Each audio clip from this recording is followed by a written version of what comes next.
ประธานไก่สอนพรหมวิหารแมนวีรบุรุษผู้ยิ่งใหญ่ของชาติลาวปีศาจสามารถสละส่องใสอุทิศตนทุกสิ่งทุกอย่างเพื่อภารกิจรวมของประเทศชาติถ้านำพาประเทศชาติหลุดพ้นออกจากเอกครอบครองของพวกลาเมืองขึ้นแบบเก่าและแบบใหม่พร้อมทางนำพาปกปักรักษาและสร้างสรรค์พัฒนาประเทศชาติเพิ่นเป็นนักยุทธศาสตร์ที่หนักแน่นมียุทโธบายที่คล่องแคล่ว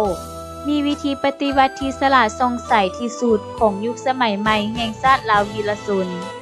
ประธานไก่สอนพรหมวิหารยืนยงในภารกิจปฏิวัติลาวตลอดไปคำนับชมเชยวันเกิดประธานไก่สอนพรหมวิหารผู้นำที่แสนเคารพรักครบรอบ105 ปีอย่างสุดใจ